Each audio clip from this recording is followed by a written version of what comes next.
ترجمته الآن يتحدث عن طريق سكايب، يتوعد فيه من يحاولون الاعتداء على الديمقراطية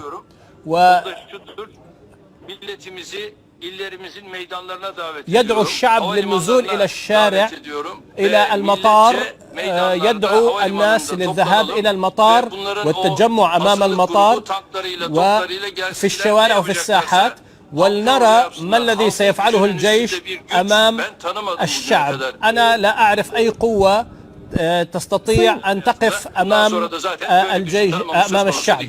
Sayın Cumhurbaşkanım, yayındayız. الآن تتحدث معه المذيعة وتقول له أن هناك سؤال من عبد القادر سلبي وهو صحفي مقرب من الحكومة، يسأله هل هذا الانقلاب كان بشكل تراتبي متسلسل من القمة؟ أردوغان يقول هنا لا، لم يكن بذلك، هناك خرق لقواعد الجيش وهناك خرق كبير لقواعد والتراتبية في الجيش، وهذا الآن الضباط الصغار يحكمون الضباط الكبار،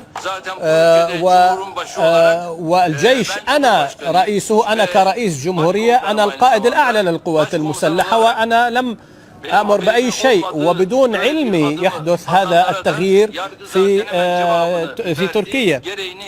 نحن سنرد على هذه المحاولة الآثمة، ولا أريد من أحد أن يقلق. هناك تسأل، هناك من يقول بأن قائد الأركان محجوز الآن رهينة في قيادة الأركان، هل لديكم معلومات عن هذا الموضوع؟ أنا أيضا سمعت مثل هذه الأخبار، ولكن لا تصلني أخبار صحيحة حتى الآن.